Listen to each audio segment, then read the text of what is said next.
मैं अभी फिजियोथेरेपी के एक डॉक्टर के पास में जा रहा था, थोड़ा सा पेन हुआ था, मेरे बहुत अच्छे फ्रेंड है, तो वो एक बड़ा सिंपल सा उन्होंने मेरे से क्वेश्चन पूछा, मुझे हंसी आ गई। कहते कि यार रामायण में एक बात बताओ, लक्ष्मण ने उसकी सूर्पणखा की नाक काट दी। कहते अगर आज के टाइम में किया होता तो जेल में होता। अपनी जगह बिल्कुल ठीक है कि उसने किया तो गलत ही, और फिर कह रहे हैं कि रावण की गलती है। रावण ने क्या गलती करी?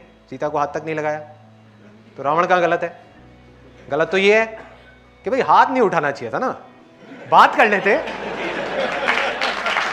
हाथ क्यों उठाया? ऐसे ही आप रामायण में जाओ, महाभारत में जाओ, यहां जाओ, वहां जाओ, जहां भी जाओगे आपको कॉन्फ्लिक्ट्स नजर आएंगे। बहुत तरीके के कॉन्फ्लिक्ट्स नजर आएंगे कि एक तरफ ये कहा जा रहा है, दूसरी तरफ ये कहा जा रहा है। ये कॉन्फ्लिक्ट्स क्यों हैं?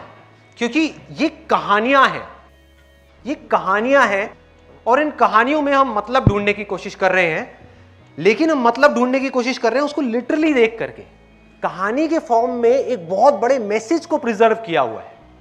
उस कहानी को जब आप अनफोल्ड करेंगे तो अंदर से एक मैसेज निकल करके आएगा, उस मैसेज को पकड़ना है। इन ग्रंथों के डीप में अगर आपको जाना है तो पहले खुद को जानना हो, उसके बिना कहानी समझ नहीं आएगी। एक एक बात जो रामायण में है, जो महाभारत में है, या बाइबल में है, या कुरान में है, वो सच है। देखने का नजरिया अलग अलग है। एक नजर से हम देखेंगे वही चीज हमको गलत लगेगी, एक नजर से देखेंगे हमको सही लगेगी, लेकिन है वो सब सच, झूठ नहीं है। किस स्तर पे है वो जब आप अंदर जाओगे धीरे धीरे समझ आएगा कि राम है क्या, हनुमान क्या है, उसको वायुपुत्र क्यों बोला गया है, मेडिटेशन में ब्रेथ का इतना बड़ा रोल क्यों बताया गया है। जब ब्रेथ लंका में जाती है, ये लंका क्या यही तो नहीं है कहीं, इस शरीर जो सोने की लंका है, सीता जो है वो कहीं हमारी कुंडलिनी शक्ति तो नहीं है जो रिसाइड कर रही है। और जब हनुमान लंका में पहुंचता है तो लंका में आग क्यों लगती है? जब ब्रेथ हमारी पूरी बॉडी को जलाती है तो तप क्यों बोलते हैं उसको? ये क्यों बोलते हैं कि शरीर को तपाना पड़ेगा, और तपाने से क्या होता है, ये शरीर कहां जाता है? बाण यहीं क्यों लगना चाहिए रावण के, कहीं और क्यों नहीं? यहां पर ऐसा क्या है, इस चक्र में ऐसा क्या है? कहीं ये अग्नि का चक्र तो नहीं है? कहीं अग्नि से रूप तो उत्पन्न नहीं होता? कहीं हमारा सारा रूप इसकी वजह से तो नहीं है? अगर यहां बाण लगा तो क्या होगा? राम नाम में ज्यादा ताकत है या राम में ज्यादा ताकत है?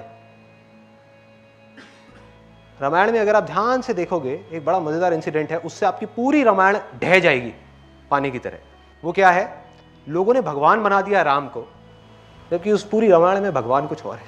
भगवान राम का नाम है, ना कि वो इंसान है जिसकी बात की जा रही है। Getting my point?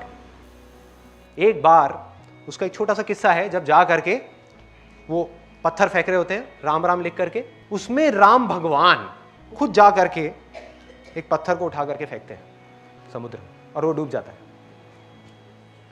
क्या मतलब है? राम नाम